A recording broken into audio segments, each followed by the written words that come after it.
Hola, bienvenidos al canal. Mi nombre es Alejandro Santana y el día de hoy vamos a resolver el ejercicio 4.9 del libro de Tippens, Física, Conceptos y Aplicaciones. Dice así: ¿cuál es el peso máximo W en el caso de la figura 4.19b si la cuerda puede soportar una tensión máxima de 800 newtons? Bueno, entonces este ejercicio es bastante similar al anterior, al 4.8, pero ese ejercicio la verdad quedó muy sencillo debido a que nos daban el valor que podía soportar una cuerda, que era la única que se encontraba de manera oblicua, y nos quedaban solamente vectores tanto horizontales como verticales. Eso nos permitió que el sistema de ecuaciones nos quedara muy sencillo. En este caso tenemos que tanto la viga A como la cuerda B están orientadas de manera oblicua, entonces ya no va a ser tan sencillo poder resolver ese ejercicio, pero pues eso nos va a ayudar a seguir practicando con los métodos para solucionar sistemas de ecuaciones de 2×2. Bueno, entonces, como siempre, vamos a empezar dibujando nuestro diagrama de cuerpo libre. Esta figura ya la hemos utilizado, entonces también ya hemos realizado el diagrama de cuerpo libre, pero vamos a volverlo a dibujar aquí. Entonces tendríamos que el primer vector vendría siendo nuestro peso W, que apunta hacia abajo. Recordar que el peso siempre apunta en dirección vertical hacia abajo. Luego tendríamos la tensión en la cuerda B. Recordar que las cuerdas siempre van a ejercer una tensión saliendo del punto, es decir, siempre van a trabajar a tensión, no pueden trabajar a compresión, es decir, no pueden empujar al punto del cual estamos tomando la referencia. Y finalmente tenemos la viga. En la viga ocurría algo diferente a la cuerda, como es un elemento que se puede considerar como rígido, no flexible, entonces este cuerpo o este objeto sí puede trabajar a tensión o a compresión, la cuerda no, porque esta se dobla.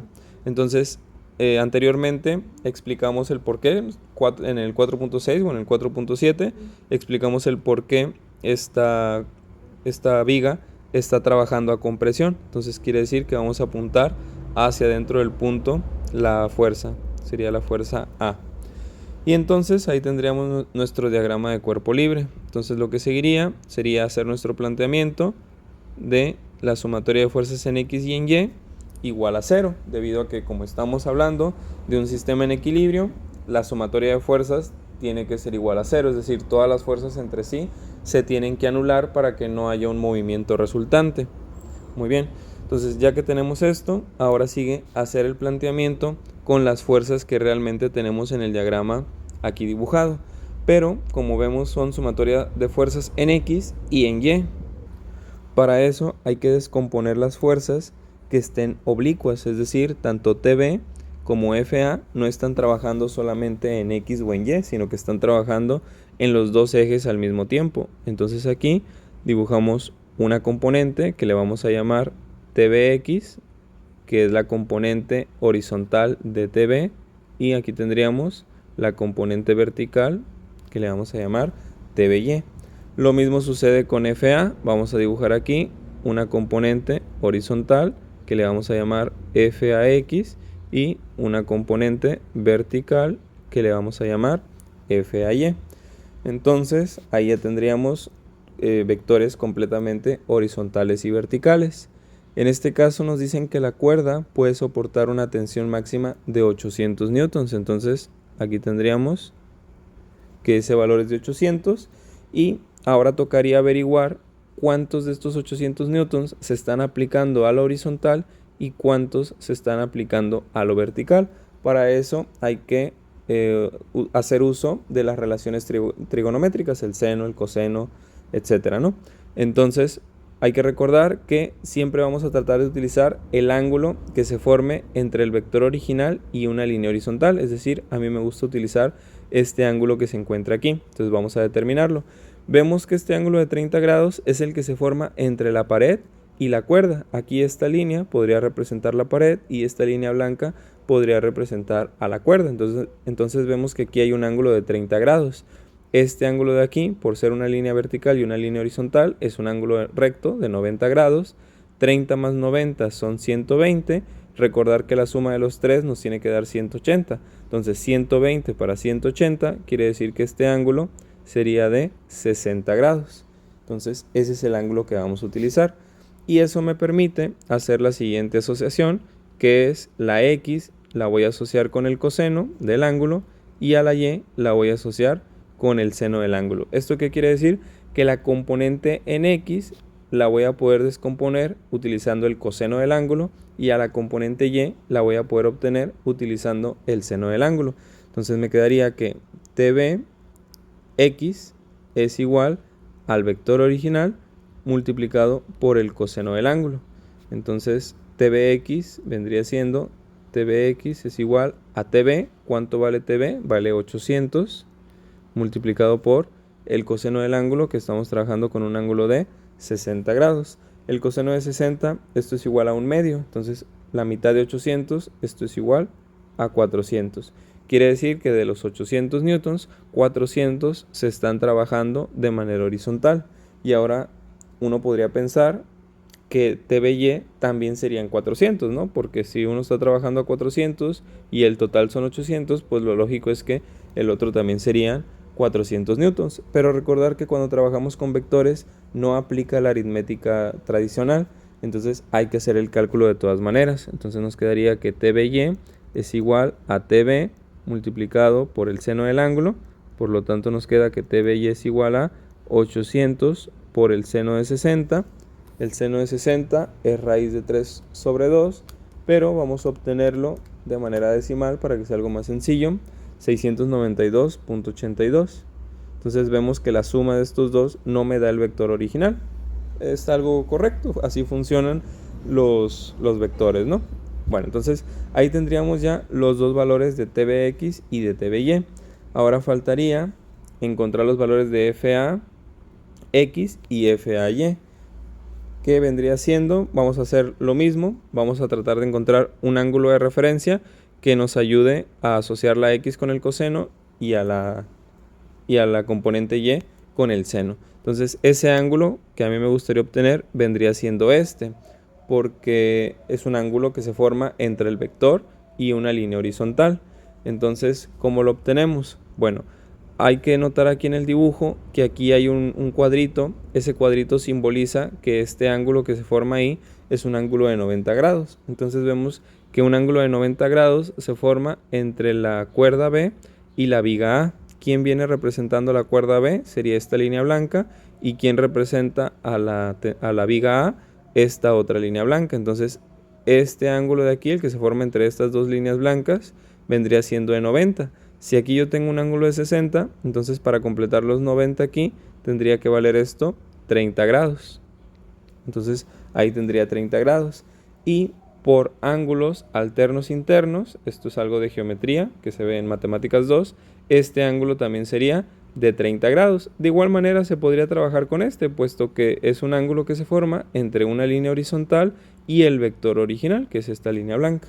Entonces nuestro ángulo de referencia para FA serán 30 grados. Entonces nos quedará que FAX es igual a FA por el coseno de, bueno, vamos a dejarlo así, de manera general, por el coseno del ángulo, y FAY es igual a FA multiplicado por el seno del ángulo. Entonces ahora sí, FAX es igual a FA multiplicado por el coseno de 30 y FAY es igual a FA multiplicado por el seno de 30 grados. Esto de aquí no lo podemos obtener de manera numérica porque no sabemos cuánto vale FA, cosa que fue diferente con TB, porque ahí sí conocíamos que la tensión máxima que podíamos utilizar eran 800 newtons. Entonces ahora sí, ya que tenemos todas nuestras componentes en X y todas nuestras componentes en Y, vamos a plantear nuestras dos ecuaciones. Entonces, sumatoria de fuerzas en X, hay que tomar en cuenta todas las fuerzas que estén actuando en X. ¿Quiénes serían? Sería TBX y FAX. TB y FA como tal ya no se toman en cuenta, sino que vamos a tomar en cuenta las componentes. Y W solamente está trabajando en el eje vertical. Entonces, las fuerzas que apunten hacia la izquierda las vamos a tomar negativas, las fuerzas que apunten hacia la derecha las vamos a considerar positiva.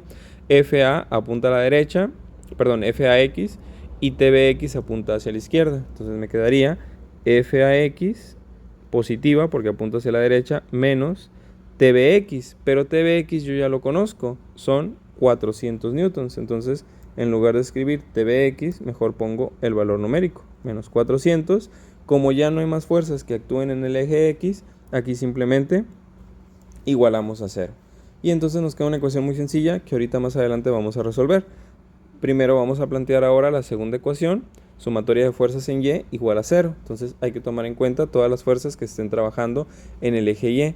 Entonces TBY apunta hacia arriba, FAY también apunta hacia arriba, y en este caso lo que apunta hacia abajo vendría siendo el peso W.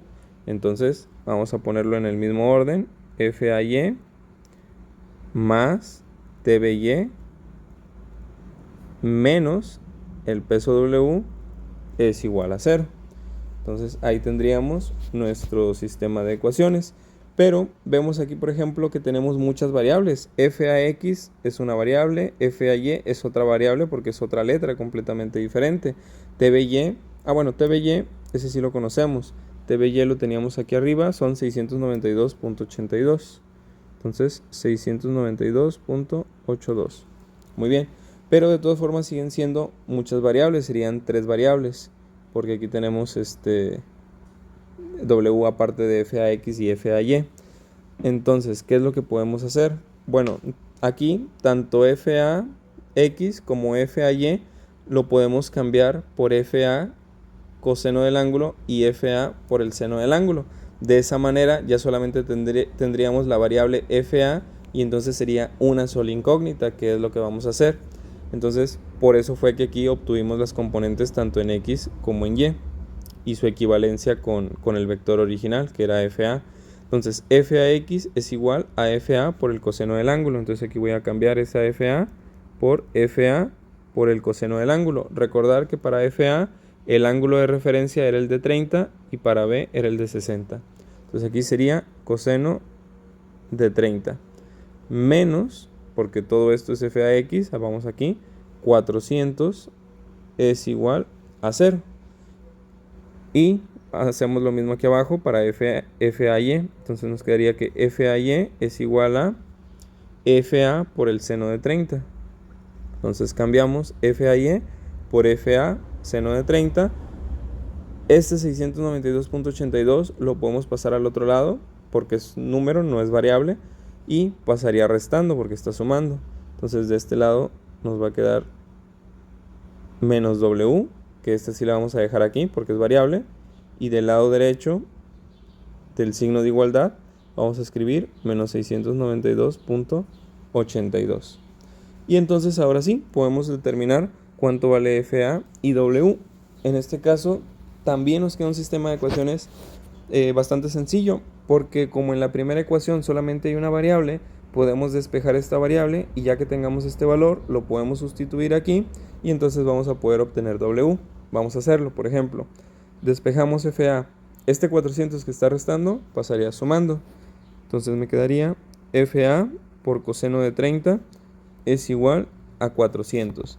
El coseno que está multiplicando pasaría dividiendo y entonces me queda 400 entre coseno de 30. Y entonces me quedaría que FA es igual a 400 entre coseno de 30. Eso me da 461.88